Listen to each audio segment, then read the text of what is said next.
Hey guys, and welcome to this little case study. Thanks for watching, and also thanks to the student who sent me the info and the data about this little case study and how he proceeded with going through this whole process. So this is about how to break 10K in sales with AdWords as a dropshipper. So this is totally dedicated to e-commerce businesses, dropshippers, on how to use Google AdWords. So I'll give you a little overview on what we will discuss in this little case study webinar. So first of all, we have the introduction. I tell you a little bit what the person did with this whole strategy and business. Then we go to the keyword research and ads part, which is of course very important. Then we go to optimization and scaling, remarketing and funnels. And then from my side, which is not really from the student case study, a few last words about this whole process. So let's start with the introduction. The case study was made using AdWords only. The member of the eCom PPC Academy course provided me with the information on this case study. In fact, I also helped 1 or 2 times. I will talk about this later on. And the following tools and programs were used: Google AdWords, Google Analytics, and Shopify. So very basic things I think most of you guys are using. On this case study, I will focus on the core activities and not on every tiny step, of course. I mean, of course, there are so many little steps involved that I will really focus on what were the major steps that were taken to bring this 10K to life. So let's start with the keyword research and ads part. This particular student was in the women fitness and sports market. So I wouldn't call this a niche since it's quite big, but it was totally tailored to women fitness and sports.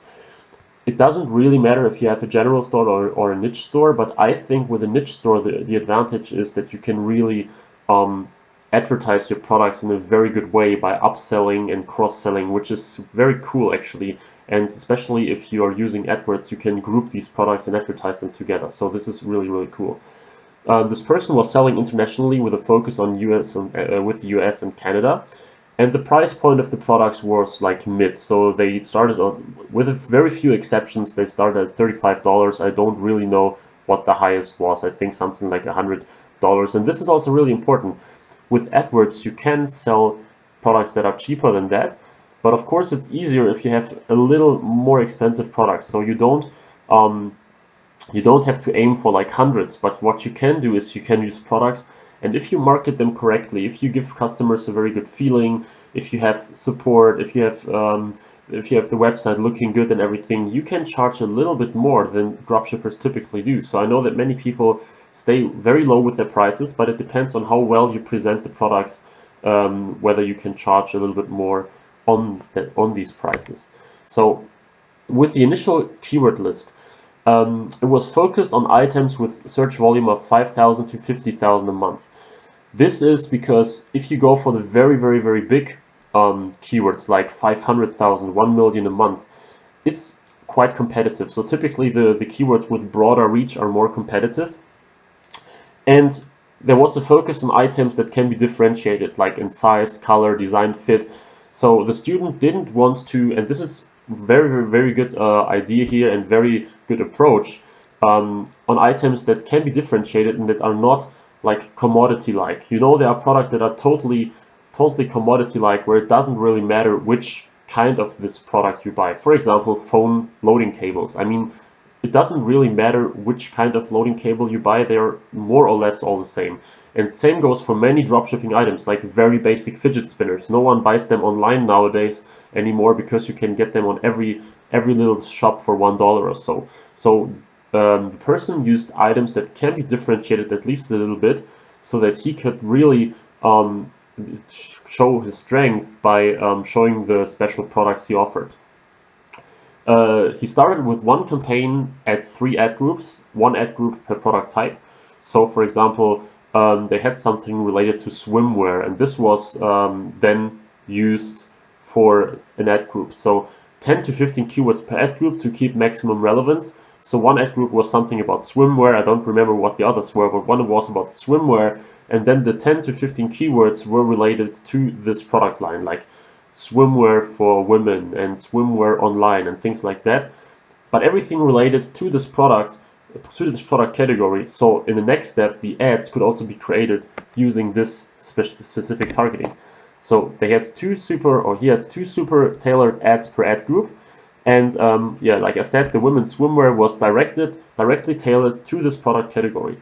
So the good thing if you use very tailored ad groups, and which is what I always recommend, is that you can tailor the ads to this ad group. Many people make the mistakes and, for example, create an ad group, for example, called women wear, and then they put in swimwear, sportswear, casual stuff, and so on, and they end up with 60 keywords in one ad group, and the relevance is totally gone, because obviously who would click on an ad that says women wear when he's looking specifically for, or when she's looking specifically for swimwear. So two super tailored ads per ad group, and the thing is that you should make these both ads as different as possible. So don't split test them using just one different word. If you just start out with a completely new campaign, it makes sense to use two completely different ads. So this ensures that you have the highest possibility of finding a clear winner here, and then you can launch the next split test with your ads.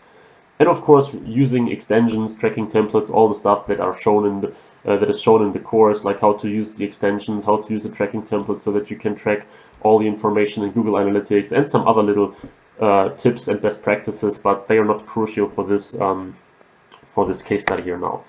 So the first scaling, now it comes to scaling and optimization. The first scaling then took place after 1,329 in sales were reached. So here you can see 29 and 90 cents. Well, so here you can see the total conversion value. So this here is total conversion value and the amount of clicks. So 3 campaigns. These both 3 campaigns were basically more or less not bringing in anything. I don't really know what this was, but something like $100 or so. So a little more than 1,329. But this campaign he was running quite good. So after 1,329, it was the first time where the person started with some sort of scaling effort. So before this, the campaigns remained more or less untouched. 753 clicks, so the conversion rate, I don't know, something 1.5%, 2%, I don't know. But this is a quite good results using AdWords for like the first time. How to scale a search campaign? The student scaled the search campaign by increasing the budget based on column data and competitive metrics, and this is super powerful and totally different than Facebook ads. The good thing with Google AdWords is that you can see how well you are performing compared to your competitors. So you can see, okay, I'm losing search impressions to this competitor. I'm losing display impressions to this competitor, or to competitors in general. And you can see that what would be the most effective way to scale your campaigns, because AdWords basically shows you, if you know how to read the data correctly, that, for example, you can scale by increasing the budget, or you can scale by increasing the bid, or you can scale by improving the quality of your ads. AdWords will give you this information and these tips how to scale. And of course, if you know how to use all these metrics, scaling becomes much more easier than on Facebook, for example, in my opinion. The next step was that the person I don't know how to lose, opened one keyword group to reach more people. So instead of using very strict match types, a few of them who were performing very good were duplicated, and then the match type was changed. So for example, a phrase match was turned into a broad match, so that more people would be addressed and more people would be able to find the ads for these keywords. This, of course, greatly increased the reach, but this only makes sense if your budget is totally consumed at the moment. Or no, if the budget is not, sorry, if the budget is not consumed completely at the moment. So let's say your daily budget is $100 and you reach this $100 and you spend these $100 daily. This means that your current keywords could probably reach even more people if you increase the budget. But if your budget is $100 a day and you only spend like 70, this means that that it's probably time to change modifiers and to get more people into the funnel by seeing your ads. Of course, at the same time, very close attention was paid to CPA and CTR, because one very common thing when scaling is that CPA goes up. So by ensuring that the CTR was still high and the ads were still relevant to the audience, and at the same time monitoring the CPA, so that the CPA doesn't go like below 10 to 15%, doesn't go above 10 to 15% of the initial one. It was made sure that the scaling efforts were not like completely destroying the ROI. In the next step, after the keyword reach was increased and the ads were like optimized and everything, like I said, I won't cover every tiny step since there was so much work involved and so many different techniques used. With a few thousand visitors, the first remarketing campaign was launched, running on all websites using 4 creatives. So what I mean with all websites, well, with all websites, potentially all websites on the web. So with AdWords, you can define certain websites where your remarketing or display ads should be showing. This is especially useful if you market to a completely cold audience. Imagine that you sell, like in this case, women fitness stuff, and you show these ads specifically on websites that deal with sports and fitness, especially for women. Or you go with websites that deal with sports and fitness, but you only target women. This, of course, is very, very powerful to get your products directly in front of the right audience.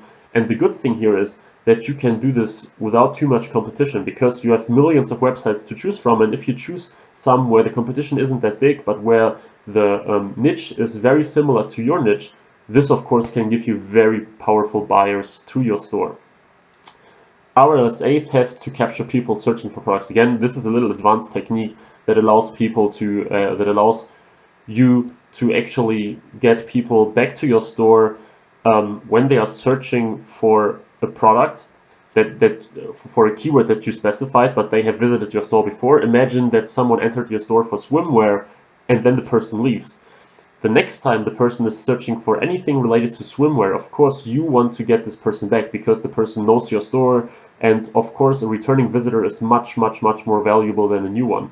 So the next time this person is looking for someone for something related to swimwear, you would bid like 2 times, 3 times, 4 times the amount that you normally bid on this person, so that this person can come back and buy. And with RLSA, very good results were achieved in this case, because people were leaving the store and then like a few days later they were looking for a similar product again, but since the bid was so high, this person was shown the ad at the very first place and came back. In total, remarketing brought in a total of 21 conversions at an average of 35% lower CPA than the normal campaigns. I don't know at which point, at which day this was, but I assume that it was like in the middle or a little bit later.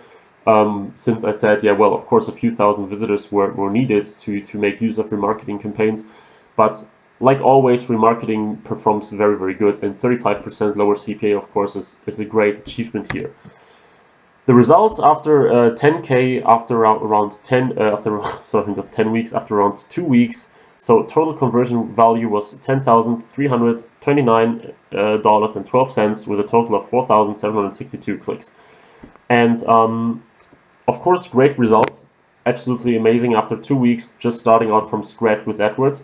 I also have to say that these are not the typical results. So normally if you start with AdWords, you won't see these results immediately. I have to be honest in this case here. But it was just amazing to see how the student really implemented all the strategies that were presented in the course and then used them to really hit this goal. And I'm not, like I said, not all strategies were used. So I'll show you in the next one here. Shopping and normal display campaigns, for example, were not used at all. However, the results highly depend on the product category and the related search volume. So not every single product can be advertised on AdWords successfully, but it's the same with Facebook ads. There are some products that are not that suited for using them on AdWords. The results also depend on pricing. If you have very, very, very low priced items, then it's hard to succeed with AdWords because yeah, even though the CPCs are a little bit higher than on Facebook, typically the conversion rate is higher too. But if you have very cheap products, it might still be hard to get a positive ROI. But if you have like somewhat decently priced products, it's definitely a good way to get started. And of course, it depends on the level of expertise. Advanced techniques are crucial. If you just get started, throw in some keywords, throw in some ads, and that's it, you will definitely end up losing a ton of money because AdWords is getting so complex and new features are implemented like every week almost. At least it feels like this. And you have so many people doing it, just as on Facebook. You definitely need this level of expertise on how to run RLSA ads, how to run remarketing in general, how to come up with dynamic search, how to to do all kind of dynamic advertising, scaling, bidding. So this is definitely a very important thing. I was contacted via email 2 times because the student had an issue. So this was also included in this case here. So, but like I said, this is normal. I will answer emails from these students as soon as I can. So yeah, this was the case study. I hope that you like it, and I thank you for watching. Yeah, little end slide. This was made with instructions, tips, and strategies from the eCom PPC Academy. Um, if you didn't have a look at it yet, check it out. I'm sure that I can also help your e-commerce dropshipping business getting started or getting scaled, improved, whatever, using advanced Google AdWords techniques for your e-commerce business. So yeah, again, thank you for watching. Step by if you want. I would really appreciate having you in the group, in the mastermind, and in the bi-weekly webinars. And until then, see you there or in the next video.